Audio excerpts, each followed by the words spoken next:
وہی ایک تو رقیب اور عتید ہے، ایک گلے میں ٹنگی ہوئی ہماری کتاب ہے، ایک سورج، چاند، زمین، ہمارے ہاتھ پاؤں، ہماری باڈی کا ہر حصہ، خود خدا کی ذات ائمہ معصومین علیہ السلام، ہمارا نبی، یعنی ہماری ہر سانس، ہر چیز جو ہے، یا جس جگہ پر ہم بیٹھتے ہیں اٹھتے ہیں، زمین، ہر چیز جو ہے وہ انسان کے خلاف گواہی دے گی، اور ہر چیز جو ہے نا وہ ریکارڈ ہو رہی ہے، بالکل ریکارڈنگ ہو رہی ہے، ہماری ہر طرف سے ریکارڈنگ ہو رہی ہے۔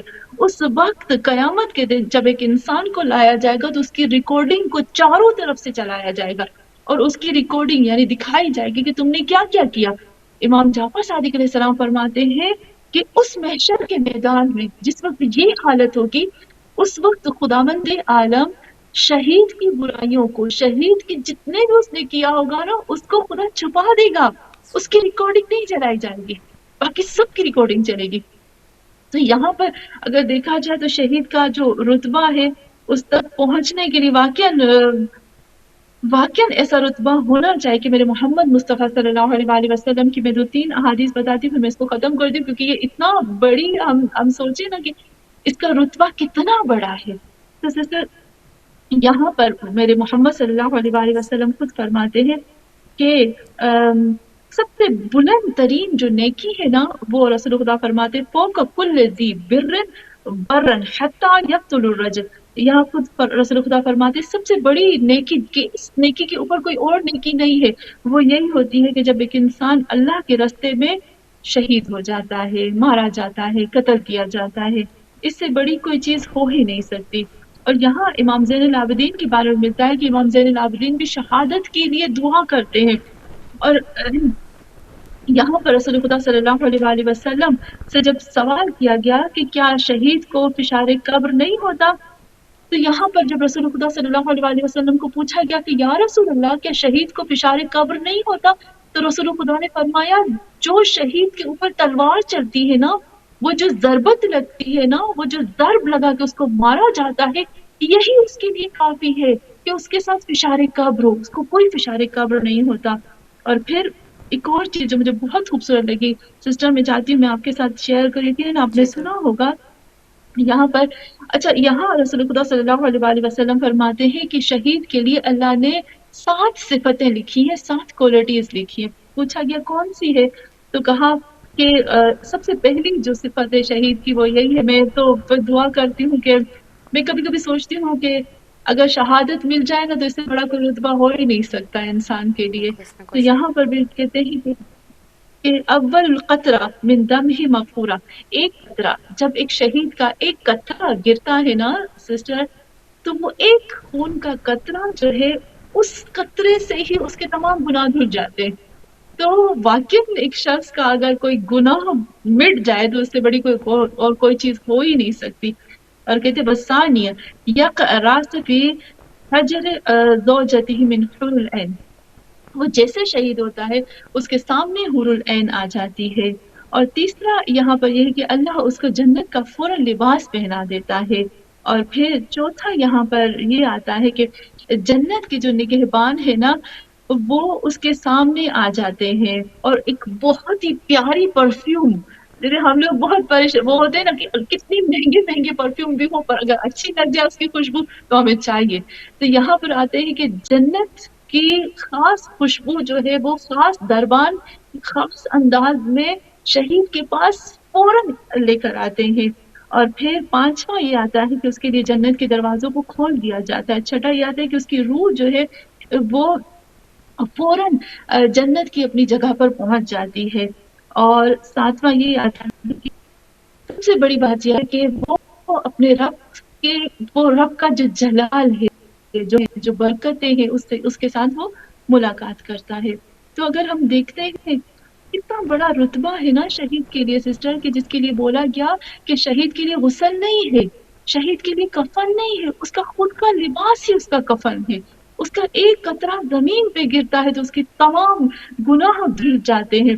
اس کا ایک قطرہ جو گرتا ہے اس میں ہی تو اس کی یعنی ایک ضربت سے اس کا فشار قبر جو ہے وہ ختم ہو جاتا ہے۔ رسول خدا صلی اللہ علیہ وآلہ وسلم کے لیے ملتا ہے کہ مولا کائنات امیر المومنین علی علیہ السلام نے جب دیکھا کہ جنگ احد میں بہت زیادہ لوگ شہید ہو گئے تھے، تو مولا کائنات امیر المومنین نے ان سے پوچھا کہ یا رسول اللہ کیوں میں شہید نہیں ہوا، یعنی بہت رو رہے تھے، حالانکہ ان کو ضربتیں بھی لگی تھی، لیکن یہاں پر رسول خدا صلی اللہ علیہ وآلہ وسلم نے خود ان کو بتایا کہ یا علی آپ کو سب سے بڑھ کر شہادت ملے گی، اور وہ شہادت جو ہے وہ نماز کے اندر ہوگی۔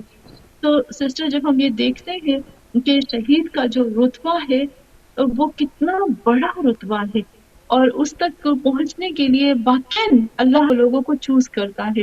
میں ہمیشہ ایک بات کہتی ہوں، جو میری دوست ہوتے ہیں یا میرے اسٹوڈنٹ ہوتے ہیں، ہم بات کرتے ہیں تو میں ان کو یہی کہتی ہوں نا کہ کچھ مذہب ایسے ہیں جہاں پر ہوتا ہے 7 جنم ہوتے ہیں، لوگ دوبارہ جنم لیتے ہیں، بالکل دوبارہ بالکل دنیا میں آتے ہیں، لیکن ہم لوگ اس بات پر نہیں مانتے۔ لیکن ایک بہت بڑی آیت اللہ نے اپنی کتاب میں لکھا ہے کہ شہید جو ہے نا وہ دوبارہ دنیا میں آتا ہے، اور شہید جو ہے نا وہ دوبارہ دنیا میں آنا چاہتا ہے، اور خدا سے کہتا ہے کہ میں دنیا میں آؤں اور میں دوبارہ شہید ہوں، اور پھر میں دنیا سے شہادت لے کر جاؤں، کیونکہ اس نے وہ رتبہ جو شہادت کا ہے وہ دیکھ لیا ہے خدا کے پاس۔ اچھا جو ہے مقصودہ یہ کیوں کہا گیا ہے کہ شہید جو ہے وہ مرتا نہیں ہے، زندہ ہوتا ہے؟ تو کیا وہ شہید جو ہے وہ اس دنیا سے اس کی روح نہیں جاتی، یا وہ اس سے کیا مفہوم لیا جاتا ہے؟ جی سسٹر آپ نے دیکھا ابھی ہم نے قرآن کی جو آیتیں پڑھی اس میں خود خدا نے کہا کہ شہید جو ہے نا وہ زندہ ہے، اور تم لوگ اس کو نہیں سمجھ پاؤ گے۔ تو جو شہید کی روح ہوتی ہے نا، ابھی دیکھیے ایک چیز یہاں پر میں نے حدیث بتا دی کہ جس میں خود خداوند عالم کہتا ہے اس کے لیے جنت کے دروازے کھل جاتے ہیں، اس کے لیے حور العین آ جاتے ہیں، اس کی جنت کا پرفیوم آ جاتی ہے، عطر آتا ہے، اور جنت کی وہ تمام چیزیں اس کو مل جاتی ہیں، اور پھر خود قرآن میں اللہ کہتا ہے ان کو رزق لے رہے ہیں، دنیا میں رزق لے رہے ہیں۔ تو اس میں یہ چیز آتی ہے کہ جو شہید ہوتا ہے نا سسٹر سحر، وہ اس کی روح جو ہوتی ہے وہ اتنی آزاد ہوتی ہے، اتنی آزاد ہوتی ہے کہ اس کی روح اس دنیا میں باقی رہتی ہے، اس کا آنا جانا رہتا ہے، وہ بالکل ایک انسان کی طرح ہوتا ہے، وہاں پر اللہ کی نعمتوں کو لے رہا ہوتا ہے، اور یہاں پر بھی اس کا دنیا میں آنا جانا بالکل آزاد ہوتا ہے، کیونکہ جب ایک انسان کی روح نکلتی ہے نا، کیونکہ آپ دیکھیں گے قرآن رسول خدا کی حدیث بھی ہے کما تموتون تمونون، جس طرح سے تم سوتے ہو نا، تو رسول خدا فرماتے ہیں کہ کما تنومون، جس طرح سے تم سوتے ہو، تموتون تم اس طرح سے مرتے ہو۔ نیند کو موت کی شبیہ کہا گیا ہے۔ کیوں نیند کو موت کی شبیہ کہا گیا ہے؟ کیونکہ جب انسان نیند میں ہوتا ہے نا تو اس کی روح نکل جاتی ہے اس کی باڈی سے تھوڑی دیر کے لیے ادھر ادھر، لیکن اس کا کنیکشن جو ہوتا ہے باڈی کے ساتھ بہت اسٹرانگ ہوتا ہے، کیونکہ وہاں پر روح قبض نہیں ہوئی ہے نا۔ لیکن جو موت ہوتی ہے اس میں کوئی اور جو ہے وہ کوئی اور طاقت ہے، وہی خدا کی طاقت جو روح کو قبض کر کے روح اور جسم کے اندر ایک دوری ڈال دیتی ہے، تو وہ ہو جاتی ہے موت۔ لیکن جو شہید ہوتے ہیں نا اور پھر جو قبض روح ہوتی ہے وہ آزاد نہیں ہوتی ہے، کیونکہ ابھی وہ تو ڈپینڈ کرتا ہے اعمال کے اوپر، جس کے اعمال اچھے ہوں گے ان کی روح آزاد ہوگی، لیکن جو شہید ہوتے ہیں ان کی روح قبضے میں نہیں ہوتی، وہ بالکل آزاد ہوتی ہے ایک زندہ انسان کی طرح۔ جی بہت شکریہ۔ یہ جو ایک کلپ میں دکھایا جاتا ہے کہ شہید رئیسی ایک دعا پڑھ رہے ہیں، الہی رضا بغذائک و تسلیما لامرک ولا معبود سوا کا یا قیاس المستغیثین، اس دعا اور ان کے الفاظ کے معنی اور تفسیر کے متعلق کچھ بیان فرمائیے، اور کیوں مطلب مقصد تھا ان کا پڑھنے کا یہ، اور اس سے ہم کیا سیکھ سکتے ہیں؟ جی سسٹر یہاں پر جب آغا رئیسی یہ جو دعا پڑھ رہے ہیں، یہ جو دعا ہے یہ امام حسین علیہ السلام کی دعا ہے۔ عجب بات ہے، تو وہ ہمیں پتا ہے آغا ابراہیم رئیسی جو ہے وہ ایک فقیر تھے، جو ایک آیت اللہ تھے، لیکن ان کو پتا ہے، وہ سب جانتے ہیں یہ دعا امام حسین علیہ السلام کی دعا ہے، اور یہ جو دعا ہے وہ امام حسین علیہ السلام نے اپنی زندگی کے جو آخری لمحات تھے نا، وہ ان آخری لمحات میں اور اپنی قتل گاہ میں امام حسین علیہ السلام نے اس دعا کو پڑھا۔ اور جب ہم اس دعا میں آتے ہیں، اور وہ میں نے ان کا وہ تھوڑا سا دیکھا، انہوں نے وہ بھی بیان کیا کہ امام جعفر صادق علیہ السلام خود امام جعفر صادق علیہ السلام فرماتے ہیں کہ آپ سورہ فجر کو بھی پڑھو، کیونکہ سورہ فجر جو ہے وہ سورہ حسین ہے، ان کو سورہ حسین بھی بولا گیا، امام حسین کے نام سے جی بھی یہ جی منسوب ہے۔ اچھا، جس میں وہ خود پڑھتے ہیں، میں نے بہت بہت خوبصورت انداز میں اس کو پھر کلیئر کرتی ہوں سسٹر۔ اس میں یہ والی آیت کو انہوں نے مینشن کیا، یا ایتھا النفس المطمئنہ ارجعی الی ربک راضیۃ مرضیہ فادخلی فی عبادی وادخلی جنتی. تو یہ ساری چیزیں اگر ہم دیکھیں، وہ ایک بہت بڑے آیت اللہ ہے اور ان کو پتہ ہے کہ یہ امام حسین کی محبت میں ہے. تو یہاں پر یا نفس یا ایتھا النفس المطمئنہ، اس سے پتہ چلتا ہے کہ آقا ابراہیمی جو تھے ان کا نفس مطمئن ہے، انہوں نے اپنے آپ کو امام حسین علیہ السلام سے جوڑ دیا ہے. اور اس آیت میں جو ایک لفظ آتا ہے نا سسٹر سال، فادخلی فی عبادی، داخل ہو جاؤ میرے خاص بندوں میں. یہ جو اللہ کہتا ہے نا فادخلی فی عبادی، شہداء کے ساتھ، انبیاء کے ساتھ، اولیاء کے ساتھ، اوصیاء کے ساتھ، صدیقین کے ساتھ، یہ میرے بندے ہیں، میرے خاص بندوں میں تمہارا بھی شمار ہوتا ہے. تو وہ اپنی کیفیت بتا رہے ہیں کہ دیکھو، اپنے آپ کو بتا رہے ہیں کہ میں اس طرح سے ہوں، میں نے امام حسین کو چاہا ہے. اور مزے کی یہاں یہ بات آئی کہ انہوں نے جب آقا ابراہیمی انہوں نے ایک لفظ یہی دعا چوز کی نا. بہت زیادہ امام حسین علیہ السلام کی دعائیں ہیں. جب ہم امام حسین علیہ السلام کی دعاؤں کو دیکھتے ہیں، دعا عرفہ بہت ہی خوبصورت دعا ہے، لیکن انہوں نے یہی جملہ پڑھا جس میں آتا ہے کہ رضا بقضائک، اے اللہ میں راضی ہوں، میں خوش ہوں، میں اندر سے ایسی مجھے خوشی ہے کہ میں مطمئن ہوں تمہاری قضا پر. یعنی تم نے جو میرے لیے لکھ دیا ہے، جو میرا فیصلہ تم نے کر دیا ہے، میں اس فیصلے سے بہت مطمئن اور اندر سے بالکل خوش ہوں. وہ تسلیما لامرک، اور میں اپنے آپ کو پیش کرتا ہوں تمہارے حکم کے سامنے. جو تم نے مجھے حکم دیا، جو بھی کام تم نے مجھے بولا ہے، میں پیش ہوں، میں حاضر ہوں اس کو کرنے کے لیے. ولا معبودا سواک، اے اللہ میرا کوئی معبود نہیں ہے، میرا کوئی اللہ نہیں ہے جس کے سامنے میں جھکوں، سجدہ کروں. معبود اس کو کہتے ہیں جس کی عبادت کی جاتی ہے، جس کے سامنے جھکا جاتا ہے، جس کی عبادت کی جاتی ہے. ولا معبود، نہیں ہے کوئی بھی میرا خدا جس کے سامنے میں جھکوں سوا کر، سوائے تیرے. یا غیاث المستغیثین، اے وہ ذات جو تم سے مدد طلب کرتا ہے بہت، یعنی رو کر، عاجزی کے ساتھ، انکساری کے ساتھ، اپنے آنسو بہا کر جو تم سے مدد طلب کرتا ہے، تم فوراً خوشی خوشی سے اس کی مدد کرتے ہو، اس کو اکیلا نہیں چھوڑتے ہو. تو یہاں پر میں سن رہی تھی آغا ابراہیمی رئیسی کا بہت ہی پیارے انداز میں اور بہت ہی عاجزی کے ساتھ یہ پڑھ رہے، یہی جملہ یہ ہمیں بتا رہے ہیں کہ میں اللہ کی ہر رضا پہ راضی ہوں. یعنی انہوں نے بھی بتا دیا کہ میں نے اپنے آپ کو امام حسین علیہ السلام کے ساتھ جوڑ دیا، اور میں جو اللہ کا فیصلہ ہے، جو اللہ کی رضا ہے، میں اس پہ راضی ہوں. تو یہاں یہی چیز ہمیں وہ بتا رہے تھے. بہت خوبصورت بات. یہ ہم دیکھتے ہیں کہ اب یہ ایک نارمل سی بات ہو گئی ہے، اور خاص طور پر سوشل میڈیا کے بہت زیادہ آسانی سے اویلیبل ہونے کی وجہ سے کہ لوگ شہداء اور علماء کے جو علماء اور عرفہ کے جو درجے ہیں ان کو گھٹانے کی کوشش کرتے رہتے ہیں. اور جبکہ ہم دیکھتے ہیں اور جان بوجھ کر ایسا کیا جاتا ہے، اور تاکہ جن کے نزدیک ان کی اہمیت بھی ہے ان کے دلوں میں بھی ایک ڈاؤٹ پیدا ہو جائے، کچھ نہ کچھ وسوسے جو ہیں ان کے ذہنوں میں آنے لگیں. تو اس چیز کو ہم کیسے ٹیکل کر سکتے ہیں؟ جی سسٹر سہر، میں چاہتی ہوں کہ میں اس کو پورا اچھے سے طریقے سے کھول کے بتاؤں، اگر آپ مجھے اجازت دو تو میں اس کو بہت اس کی ڈیپتھ میں جا کر بتاؤں، قرآن کی آیتوں سے، احادیث سے، تاریخ سے، اور پھر ان لوگوں کی خود کی ذات سے.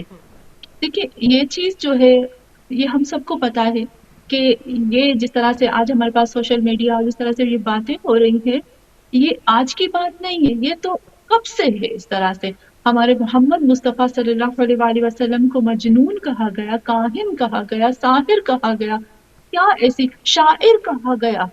تو کون سے ایسے لفظ تھے جو میرے محمد صلی اللہ علیہ وآلہ وسلم کو نہیں کہے گئے؟ یہ ہم سب کو پتا ہے سسٹر، وہی لوگ ہیں. اچھا تھوڑا سا فرق کیا آ جاتا ہے کہ جب رسول خدا صلی اللہ علیہ وآلہ وسلم کے لیے جب یہ لوگ بولتے تھے، وہ کافر تھے، اور وہ کھلم اپنے کفر کو ظاہر کرتے تھے. تو جب رسول خدا صلی اللہ علیہ وآلہ وسلم کے لیے یہ بات بولی گئی نا کہ کاہن ہے، ساحر ہے، مجنون ہے، نعوذ باللہ، تو وہ جو لوگ تھے نا سسٹر، ابھی میں یہاں یہ بتانا چاہتی ہوں کہ آج کا جو باشعور انسان ہے وہ تھوڑا سا اپنے ذہن کو اور اپنے شعور کو استعمال کرے. اس وقت جب میرے نبی کے لیے کہا جاتا تھا، ہم سب کو پتا ہے کہ سورہ انفال یا سورہ انعام کی تقریباً 2 آیتیں ایسی تھیں جس کی وجہ سے مدینے میں اسلام آیا اور مدینے سے پوری دنیا میں اسلام آیا. 2 آیتوں کی وجہ سے پوری دنیا میں اسلام پھیلا. وہ کیا تھا کہ جو مدینہ سب سے پہلے یثرب جس کو بولا جاتا تھا، وہاں سے ان کا جو بڑا آتا ہے، رئیس آتا ہے، اور وہ جب آتا ہے مکہ میں، کیونکہ مکہ جو نا جیسے ابھی ہم کہتے ہیں میڈیا، تو اس دور کی میڈیا تھی مکہ میں سب جمع ہوتے تھے نا خانہ کعبہ میں، تو مکہ میں سب جمع ہوتے تھے اور وہاں اس دور کا وہ بہت بڑا پلیٹ فارم تھا میڈیا کا، ہم کہہ سکتے. تو وہاں جب وہ شخص آتا ہے نا، میں صرف اور صرف باشعور لوگوں کو جگانا چاہتی ہوں ایک تھوڑی سی اس بات کے ذریعے سے. تو جب ان لوگوں جب جو بھی آتا تھا خانہ کعبہ کے اندر، تو رسول خدا صلی اللہ علیہ وآلہ وسلم خانہ کعبہ کے اندر بیٹھ کر قرآن کی تلاوت کرتے تھے. اب جو کفار مکہ تھے وہ لوگ کیا کرتے تھے، وہ لوگ سب کو منع کرتے تھے کہ محمد صلی اللہ علیہ وآلہ وسلم کے پاس مت جانا، وہ کاہن ہے، وہ ایسا ہے، اور تم لوگ جو ہے نا کوٹن کو، روئی کو اپنے کان میں ڈال دیں تاکہ تمہیں جو ہے وہ آواز نہ آئے. اب جو رئیس مکہ تھا، اس کا نام میرے ذہن سے نکل گیا، وہ جب آتا ہے خانہ کعبہ کے اندر تو اس نے بھی اپنے کان کے اندر جو ہے وہ روئی ڈال دی، اور جس طرح سے وہ اپنے کان کے اندر روئی ڈال اور محمد صلی اللہ علیہ وآلہ وسلم جو ہے وہ قرآن کی تلاوت کرے. اس نے ایک دفعہ طواف کیا، دوسری دفعہ کیا، تیسری دفعہ کیا، اس نے کہا میں کتنا بڑا بیوقوف ہوں. اب دیکھیے وہ شخص ہے کہ یہ اسلام سے پہلے، یہ اس دور کی بات ہے. ہم کہتے ہیں تو ہم تو ماڈرن ہیں، ہمارے پاس تو ایجوکیشن ہے، ہمارے پاس تو سائنس ہے، ہمارے پاس تو ٹیکنالوجی ہے. ہم پتہ نہیں کیا سمجھتے ہیں ان دور کے لوگوں کو اپنے ساتھ جب کمپیئر کرتے تو ہم سمجھتے ہیں کہ ہم بہت ٹیکنالوجی میں ہائے، لیکن ان لوگوں کو کتنے بہترین لوگ تھے، وہ کتنے سمجھدار تھے. اس نے کہا کہ میں جو ہوں، میں کتنا بڑا بیوقوف ہوں کہ میں ان لوگوں کے کہنے میں آ کر میں نے کانوں میں روئی ٹھوس دی ہے. ذرا سنوں تو صحیح کہ وہ بولتے کیا ہے، کہتے کیا. اس نے اپنے کان سے روئی کو نکالا اور جب کان میں اس کے محمد صلی اللہ علیہ وآلہ وسلم کے قرآن کی تلاوت کی آواز آئی، جس میں رسول خدا خود فرماتے ہیں کہ اپنے والدین کے ساتھ ایسے رہو، نفس کو قتل نہ کرو، یعنی بہت 2 آیتوں کی وہ تلاوت. تو وہ کہتا ہے میں تو اسی چیز کی تلاش میں آیا تھا، ہمارے یثرب میں، مدینے میں اسی چیز کی ضرورت میں، اسی چیز کی تلاش میں پھر رہا تھا اور مجھے یہ یہاں مل گئی. یعنی وہ باشعور انسان تھا نا، اس کو سمجھ ہے. جب ایسے فضول لوگوں کو ہم لوگ سنتے، پہلی بات تو ہمیں سننی ہی نہیں چاہیے، ہمیں اپنا ٹائم کیوں ضائع کرنا چاہیے ایسے فضول لوگوں کے پیچھے. دوسری بات، جب ہم سنتے ہیں تو کیوں ہم ان کو فالو کرتے ہیں، کیوں ہم جا کر سرچ نہیں کرتے، حقیقت کی تلاش کیوں نہیں کرتے ہیں. ہمارے پاس اقوال موجود ہیں، ہمارے پاس قرآن موجود ہے، ہمارے پاس نہج البلاغہ، ہمارے پاس سب کچھ موجود ہے. ایک چیز یہ ہو گئی سسٹر. اور دوسری بات یہاں پر یہ آتی ہے کہ ابھی بھی کہا کہ رسول خدا کو جو سامنا تھا وہ کفار کے ساتھ تھا، لیکن جو منافق ہے نا، وہ آج کل جو ہے وہ اسلام کے روپ میں منافق موجود ہیں. ابھی اس کو کیا کریں؟ تو رسول خدا خود فرماتے ہیں سسٹر کہ جتنا نقصان اسلام کو منافقوں سے ملا، کافروں سے، مشرکوں سے نہیں ملا، مسلمانوں کو جو ملا. تو یہاں پر جو ہم دیکھتے ہیں کہ یہ جو منافق لوگ ہیں نا، ان کے ساتھ اب ہم کیا کر سکتے ہیں. پہلی بات یہاں یہ آتی ہے، میں نے وہ سنا تھا کہ تقلید کے بارے میں کہ آپ تقلید نہ کریں. دیکھیں تقلید جو ہوتی ہے نا، انسان فطرتاً کسی کو فالو کرتا ہے. آپ دیکھو انسان کی فطرت ہے، وہ بغیر کسی کو فالو کر کے نہیں رہ سکتا. جب پیدا ہوتا ہے تو ماں باپ کو کرتا ہے، بڑا ہوتا ہے اسکول جاتا ہے تو ٹیچرز کو کرتا ہے. یعنی ایک انسان کی نیچر اور فطرت ہے. وہ کچھ کہتے ہیں کہ تقلید نہیں کرنی چاہیے، تو جو شخص خود کہہ رہا ہے تقلید نہ کرو، لوگ اس کی تقلید کر رہے ہیں، اس کو فالو کر رہے ہیں، اس کی بات کو مان رہے ہیں، تو یہ بھی ایک تقلید ہو گئی نا. تو اس کو کیا کریں گے، یہ بھی ایک تقلید ہو گئی. تو پھر وہ کہاں جائیں گے لوگ؟ تو ایسے انسان سے بہتر ہے کہ خود کرے. تو سسٹر یہاں پر دو تین چیزیں میں آخر میں ایک قرآن کی آیت بھی بتاؤں گی ان کے بارے میں. تو تیسری بات یہاں پہ یہ آتی ہے، یہ لوگ جو غلط افواہیں پھیلاتے ہیں نا، اس دور میں ابو جہل تھے، اس دور میں بھی میں کہتی ہوں نا ابو جہل تھا، اور جیسے ابو لہب تھا، تو اس دور میں بھی ہے. یہ اس دور کے ابو لہب اور ابو جہل سے بھی بڑھ کر ہے، کیونکہ ابو جہل اور ابو لہب مسلمان نہیں تھے، انہوں نے اپنے اسلام کو، وہ منافق نہیں تھے، یہ تھوڑے سے منافق ہو گئے. ایک چیز یہ. اور دوسری چیز یہ ہے کہ سسٹر یہ لوگ جو اس طرح سے ہوتے ہیں نا، جو حقیقی اسلام کو خراب کرتے ہیں یا اسلام کے خلاف بولتے ہیں یا شہداء کے خلاف بولتے ہیں جب بات آ جاتی ہے، یا محترم ہستیوں کے خلاف بولتے ہیں، یا ایسی چیزیں، ایسے لوگ جو بہت احترام کے قابل، جن کا خود خدا نے قرآن میں کہا ہے کہ احترام کرو، ان کے خلاف بولتے ہیں. آپ کو پتا ہے یہ تھوڑے سے سائیکو ہوتے ہیں. یہ اگر ہم ان کو تھوڑا سا پڑھتے ہیں، ان کی ہسٹری پڑھتے ہیں نا، کہیں نہ کہیں یہ زندگی میں کہیں نہ کہیں کسی جگہ پر کوئی بڑا گناہ کر چکے ہوتے ہیں، یا کہیں نہ کہیں ان کے اندر احساس کمتری ہوتی ہے، یا کہیں نہ کہیں وہ ایسی دلدل میں خود پھنسے ہوئے ہوتے ہیں. پھر وہ ریونج لیتے ہیں، پھر وہ انتقام لیتے ہیں دوسرے لوگوں سے. اس طرح سی باتیں، یہ تھوڑے سے سائیکو ہوتے ہیں. عجب بات یہ آتی ہے کہ ایسے لوگوں کے پیچھے جا کر لوگ خود اپنے آپ کو بھی سائیکو کرتے ہیں. سسٹر صاحب آپ کو پتا ہے میں کبھی بھی امپاسبل ہے کہ ایسے لوگوں کو سنوں، کیونکہ میری زندگی کا جو وقت ہے نا بہت قیمتی ہے مجھے لگتا ہے. اور ایسے فضول لوگوں میں تھوڑا 2 منٹ بھی ایسے فضول لوگ انسان کو سن کر میں اپنی زندگی کے قیمتی 2 منٹ بھی ضائع نہیں کرنا چاہتی. تو ان کے پیچھے جانا اپنی زندگی کے قیمتی لمحات کو ضائع کرنے کے برابر ہے. اور ایک آخری چیز بتاؤں گی، دیکھیں ہم نے سورہ عنکبوت آپ نے ضرور سورہ عنکبوت پڑھی ہوگی. جی جی سورہ عنکبوت ہے، سورہ ملک ہے. خود خداوند عالم خود فرماتا ہے کہ اے مسلمانوں، جب تم نے لا الہ الا اللہ محمد رسول اللہ پڑھ لیا تو تم کو کیا لگتا ہے کہ تمہاری آزمائش نہیں ہوگی؟ تمہیں آزمایا جائے گا. اچھا یہ جو شیطان ہے نا سسٹر، اس کے پیدا ہونے کے دو فائدے بھی ہیں. جہاں نقصانات بالکل ہیں نقصانات، لیکن اس کے 2 فائدے ہیں. ایک فائدہ کیا ہے کہ اس وقت مجھے پتا چل جائے گا، خود خدا کو بھی پتا چل، یعنی خدا کہتا ہے کہ یہ پتا چل جائے گا کہ جو شیطان کے پیچھے جاتا ہے نا وہ منافق ہے. میں تو بہت بڑی مومنہ ہوں، میں تو یہ ہوں یہ ہوں یہ بہت بڑی بڑی باتیں کرتی ہوں، لیکن جیسے ہی میں شیطان کی پیروکار خدا نخواستہ ہو جاتی ہوں تو وہ جو اندر میرے چھپی ہوئی چیز تھی نا وہ ظاہر ہو جاتی ہے. تو اصل چہرہ ظاہر ہو جاتا ہے ایسے لوگوں کے ذریعے سے. تو اگر کوئی انسان اس کی بات میں آ جاتا ہے نا تو اس کو سوچنا چاہیے کہ کہیں میرے اندر کہیں نیت میں کھوٹ تو نہیں، تو فوراً اپنے آپ کو اس فتنے سے دور کر دینا چاہیے تاکہ اس کو پتا چلے کہ میں اس شیطان کے پیچھے نہ جاؤں. اور دوسری چیز یہاں پر یہ آتی ہے کہ شیطان کو پروردگار عالم نے پیدا کیا تاکہ انسان کو اور مضبوط کر سکے.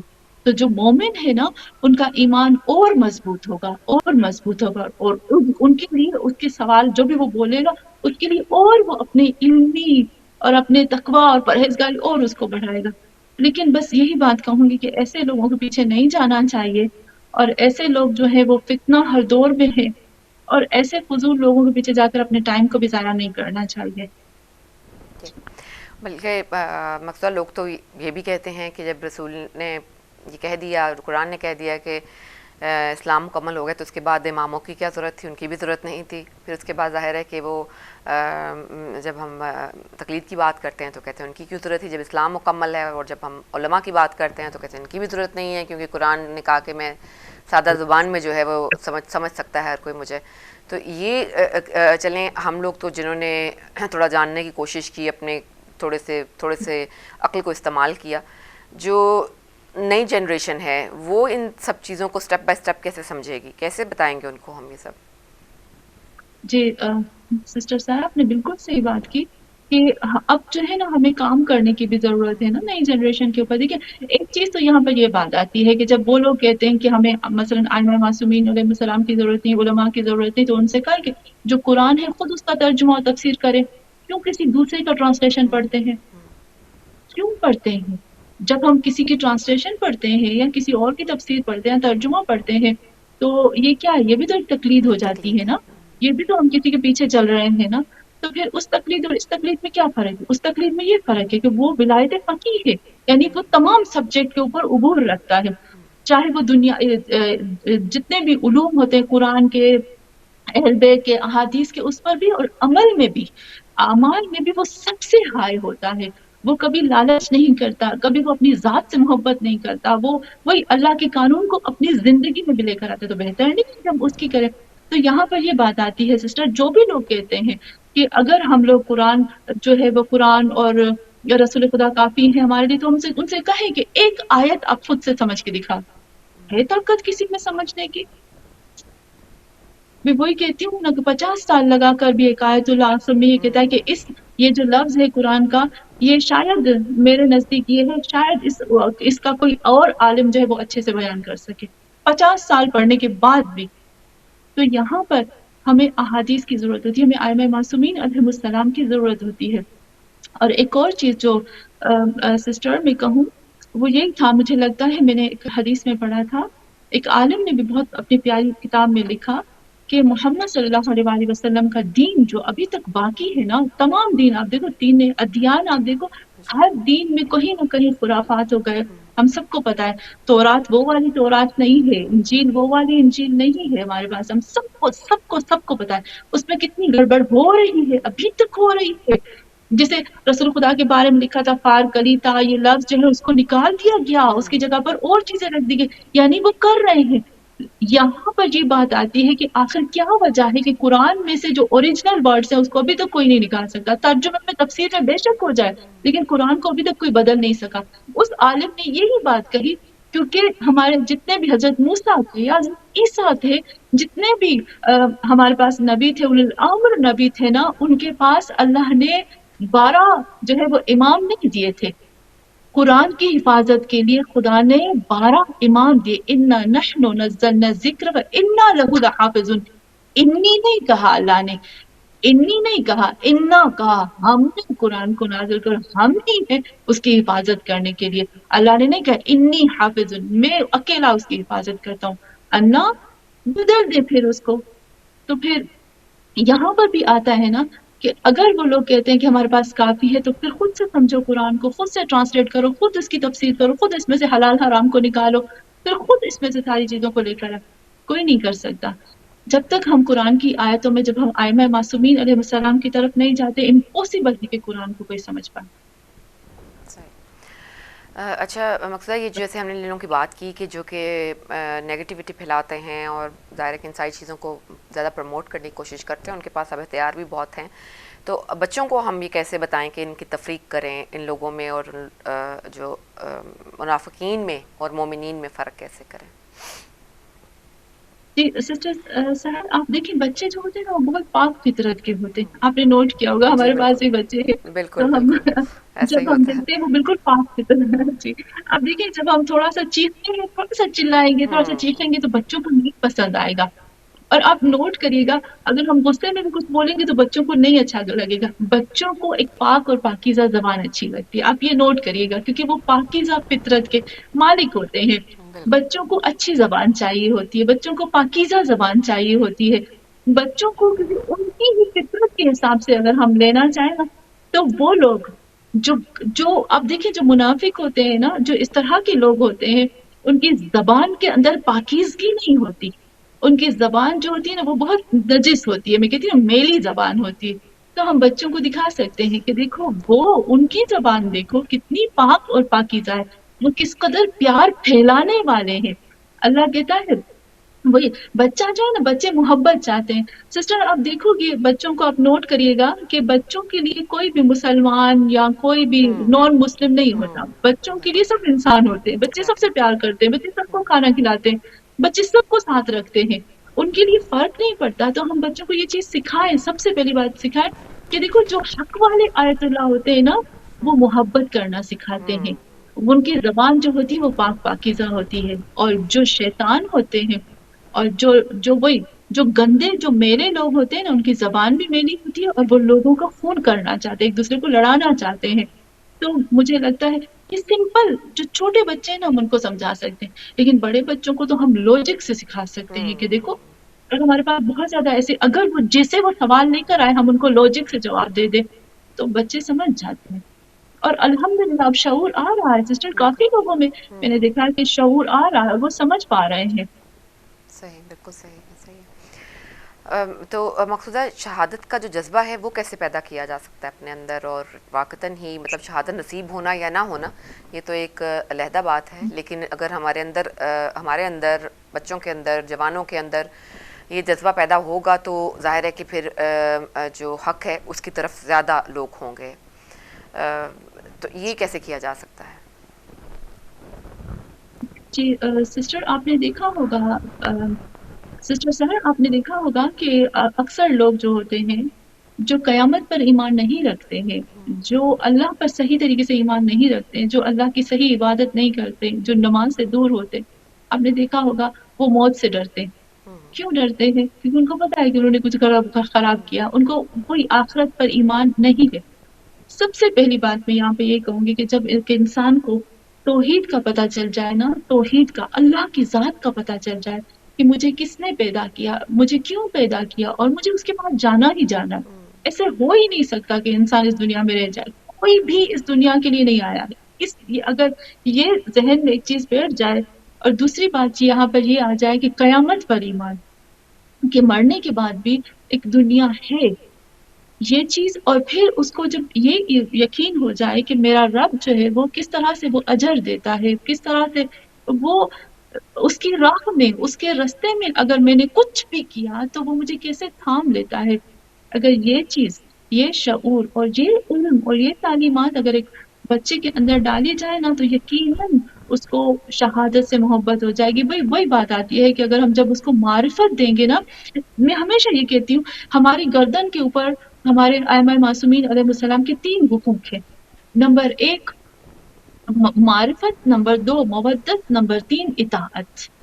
یہ 3 چیزیں اگر مل جاتی ہیں نا تو آرام سے ہم اطاعت کریں گے اور آرام سے ان کے پیچھے جا کر ہم جنت میں جا سکتے ہیں۔ معرفت یعنی ہمیں ڈھونڈنا چاہیے۔ سسٹر صاحب مجھے ہمیشہ ایک شکایت رہتی ہے کہ ہم چاہتے ہیں کہ ہمیں پکی پکائی ملے، ہم محنت نہ کریں۔ ہمیں سب جب دین اور مذہب کی بات آتی ہے نا، ہم سمجھتے ہیں کہ فوراً ہمیں چیز مل جائے، ہمیں محنت نہ کرنی پڑے، ایسے نہیں ہوتا۔ ہر چیز، خاص طور پر دین، اللہ کہتا ہے میرے لیے تم کتنی محنت کرتے ہو، تکلیف اٹھاتے ہو۔ میں ہمیشہ یہی کہتی ہوں کہ قرآن سیکھنے کے لیے جب ہم قرآن سیکھتے ہیں نا تو قرآن سیکھنے کے لیے جس طرح سے نا ایک شخص جو ہوتا ہے، ایک انسان یا ایک لڑکا، اس کو باڈی بنانی ہوتی ہے، جو باڈی بلڈرز بنتے ہیں نا ان کے ارادے پختہ ہوتے ہیں، پھر وہ محنت کرتے ہیں، پھر وہ جاتے ہیں، پھر وہ اپنی ایکسرسائز کرتے ہیں، کنٹینیو کرتے ہیں، چھوڑتے نہیں ہیں، ایک عزے کے لیے کو درد تکلیف رنج ہوتا ہے وہ اٹھاتے ہیں کیونکہ ان کو باڈی بنانی ہے۔ تو اگر ہم اسلام کے لیے یہ چیز کریں گے نا کہ مجھے پڑھنا، مجھے کرنا جس طرح سے ایک باڈی بنانے کے لیے، تو دیکھا آپ نے کیسے ان کی باڈی کا شیپ ہو جاتا ہے۔ تو اگر ہم اسلام دین کے لیے اس طرح سے کریں نا، یقین مانے وہ معرفت آ جائے گی، اور جب معرفت آتی ہے نا تو آٹومیٹک مودت آ جاتی ہے، یعنی محبت آ جاتی ہے، اور جب مودت اور معرفت دونوں ملتے ہیں نا تو خود بخود اطاعت ہو جاتی ہے۔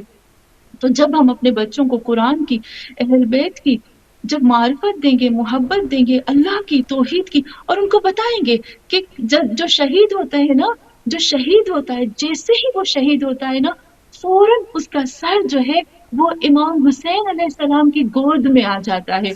شہید کو فوراً امام حسین اپنی گود میں لے لیتے ہیں۔ تو یقین مانے جب ہمارے بچوں کو کچھ ہو نہ ہو لیکن امام حسین سے بہت محبت ہے، جب ان کو پتہ چلے گا نا تو ان کے اندر یہی، ہمارے بچوں کے اندر یہی محبت جو ہوتی ہے وہ کافی ہوتی ہے ان کے لیے شہادت کی۔ لیکن سب سے پہلے وہی آتا ہے کہ معرفت دینی چاہیے، بغیر معرفت کے میں سمجھتی ہوں کہ وہ جذبہ نہیں آتا۔ شہید ابراہیم رئیسی اور اس طرح کے دوسرے شہداء جو ہیں یہ معاشرے پر کیا اثرات چھوڑ کر جاتے ہیں؟ ان کی شہادتوں سے کیا معاشرے پہ اثرات پیدا ہوتے ہیں؟ جی سسٹر اگر ہم دیکھتے ہیں، ہم نے دیکھا آغا ابراہیمی رئیسی کو، جو کہ ان کا اگر ہم دیکھتے ہیں تو میں سوچتی تھی کہ ایسے لوگ جو ہیں وہ زمین پہ بہت بڑی طاقت ہوتے ہیں۔ پہلی بات جب ہم دیکھتے ہیں، میں دیکھ رہی تھی کہ آغا جو ہے وہ ان کا یہ کہاں سے ان کو اتنی طاقت ملی نا، کیسے وہ انہوں نے اپنے آپ کو چینج کیا۔ تو میں ان کے ٹیچرز کی طرف گئی تو یقین کریں جب میں نے ان کے استاد دیکھے نا، میں ٹیچر دیکھی تو میں عجب ہو گئی کہ ان کے استاد جو تھے وہ جیسے محمد فاضل لنکرانی، وہ ان کے ٹیچر تھے۔ یہاں جب ہم دیکھتی ہوں میں وہی سوچ رہی تھی آغا مرعشی نجفی یا شہید مطہری ان کے استاد تھے، ان کے مدرسے میں پڑھے تھے، ان کے حوزے میں پڑھے تھے۔ شہید مطہری کی جو بکس ہوتی ہیں وہ بہت اسٹرانگ ہوتی ہے، وہ بہت انسان کو ہے نا بہت مضبوط بناتی ہے۔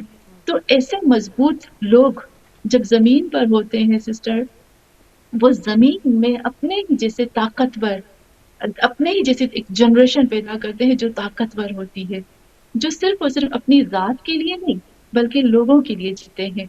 میں وہی کافی ٹائم پہلے میں نے ان کا وہ ایک انٹرویو دیکھا، وہ خود کہتے ہیں کہ میری زندگی تب شروع ہوئی تھی جب میں کنبھ میں آیا تھا، اور اس کے بعد میں صرف اور صرف اپنے لوگوں کے لیے جیتا ہوں، اپنے اسلام کے لیے جیتا ہوں۔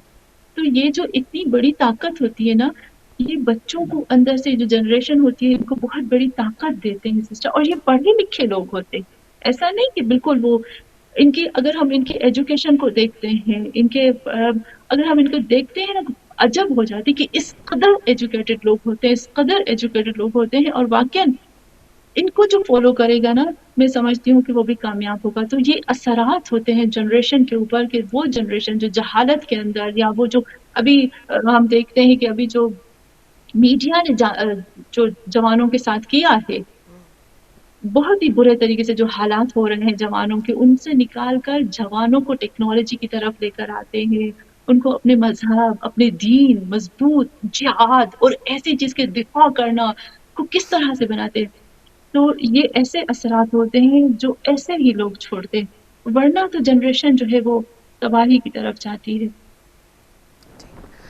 آخر میں آپ سے یہ پوچھنا چاہوں گی کہ جو انسانیت کے اوپر جو شہیدوں کا احسان ہوتا ہے، کہ ظاہر ہے کہ وہ ملک اور قوم اور مذہب سے بالکل بالا تر ہو کر جو ہے ایک شہید، کہاں جو بھی شہید جان دیتا ہے وہ یقیناً بہتر کاز کے لیے ہوتی ہے، اس کی شہادت کا باعث کوئی نہ کوئی بہتر چیزیں ہی ہوتی ہیں جو وہ کرتا ہوا آیا ہوتا ہے، جس کی وجہ سے اس کی جان ظاہر ہے کہ لے لی جاتی ہے۔ ہول ہیومینٹی کے لیے جو ہے وہ ان لوگوں کی کیا کاوشیں ہوتی ہیں، کیا ایسا انہوں نے مذہب سے بالا تر ہو کر ہول ہیومینٹی کو اس سے کیا فائدہ حاصل ہوا ہوتا ہے؟ جی میں آپ کو تھوڑا سا ایک ایگزامپل دیتی ہوں سسٹر سحر، جی کہ اگر ہم تھوڑا سا جو پہلی بات جی، کہ اگر ہم امام حسین کی شہادت کی طرف آتے ہیں، یعنی ائمہ معصومین کربلا کی طرف آتے ہیں، تو ایک چیز تو یقیناً ہے کہ اگر کربلا کا واقعہ نہ ہوتا تو 1,24,000 انبیاء کی محنت ختم، پھر اس کے بعد قرآن ختم، بالکل انسانیت ختم، پھر وہ جو دجالی قوتیں ہیں نا، جو شیطانی قوتیں ہیں نا، وہ اس دنیا کو گھیر لیتی ہیں۔ خود خدا کہتا ہے کہ میں نے اس دنیا کو شیطان کی حکومت کے لیے، شیطانی طاقتوں کے لیے خلق نہیں کیا، میں نے اس زمین کو خلق کیا ہے اپنی عبادت کے لیے، اپنے بندوں کے لیے، رحمت کے لیے۔ تو جب شیطانی قوتیں پورے طریقے سے تیار ہو کر حملہ کرتی ہیں نا انسانیت پر، اور انسانیت کو اپنے ہاتھ میں لے کر، اور پھر وہی شیطان جو ہے وہ جو بھی کچھ کروانا چاہتا ہے، لیکن ایک شہید جو ہوتا ہے نا سسٹر، ایک چیز جو یہ حتمن ہے، ایک شہید جو ہے وہ جو شیطانی طاقتیں اور قوتیں ہوتی ہیں ان پہ پانی پھیر دیتا ہے۔ ایک شہید جتنی بھی شیطانی قوتیں ان پہ پانی پھیر بے دیتا شک۔ ہے۔ تو اگر ہم دیکھیں کہ دوبارہ سے ایک انسانیت زندہ ہوتی ہے، تو اس میں ہوا نا ایک شہید کا احسان ایک انسان کے اوپر، انسانیت کے اوپر۔ اور دوسری مثال جب اگر ہم دیکھتے ہیں تو ایران کا جو انقلاب ہے اس کی طرف جب ہم دیکھتے ہیں کہ اس کی ہسٹری جب ہم پڑھتے ہیں تو پہلے ایران کے کیا حالات تھے اگر دیکھا جائے، تاریخ میں ملتا ہے کہ جب ایران جو ہے نا وہ انڈے بھی باہر سے منگواتے تھے، ان کے انڈے جو چیزیں تھی وہ سب چیزیں باہر سے آتی تھی، اور بہت بدترین حالت تھی ایران کی۔ لیکن ابھی جب آپ دیکھو کہ وہ ایران جس کے اوپر اتنی پابندیاں ہیں، اس کے باوجود بھی وہ ایٹمی طاقت بن رہا ہے، اس کے باوجود بھی جیسے ہم اپنا ملک دیکھیں، پاکستان دیکھیں، تو اس کے اوپر کتنے قرضے چڑھے ہوئے ہیں، لیکن ایران کے اوپر کوئی قرضہ نہیں ہے۔ وہ اس کی آپ ان کی جو چیزیں ہم دیکھتے ہیں نا ہم عجب ہو جاتے ہیں۔ اب ایران کی وجہ سے پورا اسلام طاقت میں آ گیا ہے، فلسطین کے لیے کسی نے آواز بلند نہیں کی نا۔ ہم سب کو پتا ہے کہ آغا ابراہیمی رئیسی نے اس کے لیے آواز بلند کی، جب قرآن کو جلایا گیا تو انہوں نے ہی قرآن کو ہاتھ میں اٹھایا تھا، اور انہوں نے ہی بولا تھا کہ یہ کبھی جل نہیں سکتا۔ تو اگر ہم دیکھیں تو آج اگر سب سے بڑی طاقت ایک ابھر کے سامنے آ رہی اسلام کی تو وہ ایران ہے، اور بہت طاقتور ہے۔ تو یہاں ہم نے دیکھا نا کہ ایران سے کتنے اچھے اچھے لوگ پڑھ کے جاتے ہیں، وہی انسانیت کو اگر ہم دیکھیں تو انسانیت کو ٹرینڈ کیا جا رہا ہے۔ تو یہاں پر یہ سب جو محنت ہے وہ شہیدوں کی ہے. سسٹر سحر اگر شہید نہ ہوتے نا، میں وہی کہوں گی کہ اگر شہادت نہ ہوتی نا، ایک کیونکہ شہید جو ہے وہ اپنی قیمتی چیز دیتا ہے، جان سے بڑھ کر کچھ بھی نہیں ہوتا. ایک دفعہ چلی گی دوبارہ نہیں آتی. وہی دنیا میں جو جان ہوتی ہے نا وہ سب سے قیمتی چیز ہوتی ہے، تو وہ دے دیتا ہے خدا کی راہ میں، اور پھر خدا اس کے بدلے میں، وہ کہتے ہیں نا کہ شہید کا جب خون زمین پہ گرتا ہے اس میں سے وہ اتنے پھول اگتے ہیں، اتنے پھول اگتے ہیں کہ زمین پوری کی پوری باغ بن جاتی ہے. سبحان تو اللہ، ایک سبحان شہید کے اللہ. جانے سے پروردگار عالم انسانیت کو زندہ کرتا ہے، اور کتنے شیاطین کی موت ہو جاتی ہے یہاں پر. اچھا مقصودہ، ایک میرے ذہن میں بھی خیال آیا کہ ایسے تو اس ٹاپک سے ریلیٹڈ نہیں ہے، لیکن مجھ سے کوئی اہل سنت کی کوئی ایک شخص ہیں جو مجھ سے یہ پوچھنے والے ہیں کہ رسول خدا کے زمانے میں سنی شیعہ نہیں تھے، شیعہ نہیں تھے، کہاں کیوں نہیں تھے؟ تو اویسلی میں تو اپنی ایک لمیٹڈ نالج میں ہی ان کو جواب دے سکتی ہوں، تو میں چاہتی ہوں تھوڑی سی آپ مجھے کلیئرٹی دیں تاکہ میں ان کو بتا سکوں کہ نہیں تھے ہی نہیں، جب کوئی کانسیپٹ ہی نہیں تھا تو اب کہاں سے کریٹ کر لیے گئے؟ دیکھیے سسٹر سحر، ایک چیز جو آتی ہے ہم نے یوں کر لیا ہے، ہم سمجھتے ہیں کہ اہل سنت وہ ہے جو جیسے چار خلفاء ہیں ان کو مانتے ہیں بالکل. نا، اور شیعہ وہ ہے جو مولا امیر المومنین علی علیہ السلام کو مانتے ہیں. تو اس چیز نے شیعہ سنی کر دیا. ویسے محمد صلی اللہ علیہ وآلہ وسلم، اصل بات یہاں پر سسٹر یہ آتی ہے، میں یہی کہوں گی کہ قرآن کی آیتیں بھی پڑھیں، بہت زیادہ، بہت بہت زیادہ آیتیں ہمیں ملتی ہیں. نمبر 1. نمبر 2، جب ہم تاریخ محمد صلی اللہ علیہ وآلہ وسلم پڑھتے ہیں وہ. نمبر 3، جو میرے صلی اللہ علیہ وآلہ وسلم نے پورا خطبہ دیا تھا، اس کے 2-3 لفظ نہیں بلکہ پورا خطبہ جو خطبہ غدیر کے نام سے مشہور ہے، وہ اگر ہم پڑھیں نا تو ہمیں سب کو پتہ چل جاتا ہے کہ شیعہ سنی کوئی بھی نہیں ہے. میرے نبی نے کہا تھا کہ علی کی پیروی کرو. خود رسول خدا صلی اللہ علیہ وآلہ وسلم نے میرے مولا کائنات امیر المومنین کو بچپن سے تیار کیا. کاش ہم لوگ اس چیز کو سن پائیں. خود قرآن کہتا ہے اے محمد اپنے نفس کو لے کر آؤ. کیوں کہتا ہے اپنے نفس کو لے کر آؤ؟ کیونکہ یہاں رسول خدا کو خود خدا تیار کر رہا ہے کہ اے محمد آپ کے بعد علی، اور علی کے بعد جو ہے وہ ان کی اولاد. یہاں خود خدا جو ہے وہ جانشین مقرر کروا رہا ہے. تو اگر ہم نے میرے محمد صلی اللہ علیہ وآلہ وسلم کے نقش قدم کو لیا، ہم نے رسول خدا کی بات کو مانا، تو ہم کہتے ہیں ہم شیعہ ہیں. کیوں؟ کیونکہ ہم نے فالو کیا. شیعہ کا مطلب ہوتا ہے فالوور. ہم نے فالو کیا، ہم نے وہی رسول خدا صلی اللہ علیہ وآلہ وسلم نے جو کہا ہم نے اس کو فالو کیا، اس کا پیچھا، اس کے پیچھے پیچھے پیچھے پیچھے چلے. تو اس لیے ہم لوگ شیعہ ہو گئے کہ رسول خدا. اور وہ کہتے ہیں کہ ہم اہل سنت ہیں. تو مجھے لگتا ہے کہ شیعہ سنی کی کوئی کانسیپٹ نہیں ہے، لیکن اس طرح سے جو علی کے پیچھے لگتے ہیں وہ شیعہ ہے، پیروکار. لیکن میرے محمد صلی اللہ علیہ وآلہ وسلم نے کتنی جگہوں پر مولا علی علیہ السلام کے لیے بیان کیا. خود مولا کائنات خود فرماتے ہیں نہج البلاغہ میں کہ میں اتنا چھوٹا تھا کہ رسول خدا صلی اللہ علیہ وآلہ وسلم نے خود میری پرورش کی، اور اس طرح سے پرورش کی. خود نہج البلاغہ میں ہے، اور اس کو ابن ابی الحدید جو کہ اہل سنت ہیں، اس نے عربی میں اس کو ٹرانسلیٹ کیا ہے، اور وہ خود کہتا ہے کہ انہوں نے اس چیز کو بہت اچھے ڈیٹیل سے بتایا ہے. ابن ابی الحدید کہتا ہے کہ مولا کائنات فرماتے ہیں کہ میں اتنا چھوٹا تھا کہ رسول خدا میری پرورش کرتے تھے، اور رسول خدا مجھے خود اپنے ساتھ رکھتے تھے. اس طرح سے کہ جس طرح سے ایک اونٹنی کا بچہ اپنی ماں کے ساتھ رہتا ہے، میں محمد صلی اللہ علیہ وآلہ وسلم کے ساتھ اس طرح سے رہتا تھا. وہ مجھے کھلاتے پلاتے سلاتے اور سب وہ پرورش کرتے تھے. یعنی محمد صلی اللہ علیہ وآلہ وسلم شروع سے ہی تیار کر رہے ہیں مولا کائنات امیر المومنین علی علیہ السلام کو. اور سسٹر جب ہم دیکھتے ہیں غدیر، خطبہ غدیر میں خود رسول خدا فرماتے ہیں من کن تو مولا فہذا علی. پھر پوری ڈیٹیل سے بتاتے ہیں، ایسا نہیں کہ ڈیٹیل سے نہیں، ایک امام کا نام بتاتے ہیں، حتیٰ کہ امام مہدی آخر الزماں کا بھی خود رسول خدا نے نام بتایا کہ اس کے بعد یہ ہے، اس کے بعد یہ ہے، اس کے بعد یہ ہے. تو ہم جو ہے جو پوری کی پورے نقش قدم پہ چل رہے ہیں، ہم محمد صلی اللہ علیہ وآلہ وسلم کے نقش قدم پہ چل رہے ہیں، ہم پورے کا پورا پراپر قرآن کے نقش قدم پہ چل رہے ہیں. تو اس لیے ہم شیعہ ہیں. بہت بہت شکریہ آپ کا مقصودہ، ہمیشہ کی طرح ہی بہت ہی خوبصورت اور آسانی سے سمجھ آ جانے والی باتیں آپ فرماتی ہیں اور اس کے لیے ہم آپ کے تہ دل سے مشکور و ممنون ہیں. ہمارے ذہنوں میں آسانی سے سما جاتی ہیں آپ کی باتیں. اللہ تعالیٰ آپ کے اوپر اپنی رحمت کے تمام سائے قائم و دائم رکھے اور آپ کی توفیقات میں مزید اضافہ فرمایا. آمین یا رب العالمین. بہت شکریہ بہت شکریہ. ناظرین ہمارے ساتھ موجود تھیں سیدہ مقصودہ نقوی صاحبہ. ان کی ہم تہ دل سے شکر گزار ہیں. انشاءاللہ اگلے فرائیڈے کو بھی زندگی اور صحت رہی تو جو ہے مقصودہ کو اللہ تعالیٰ صحت تندرستی اور زندگی عطا فرمائے تو ہمارے ساتھ شامل ہوں گی. آج کا پروگرام یہیں تک کے لیے تھا. انشاءاللہ میری اور آپ کی ملاقات زندگی اور صحت رہی تو منڈے کو ہوگی. آپ اپنا بہت سا خیال رکھیے گا اور مجھے اجازت دیجیے. السلام علیکم ورحمۃ اللہ وبرکاتہ.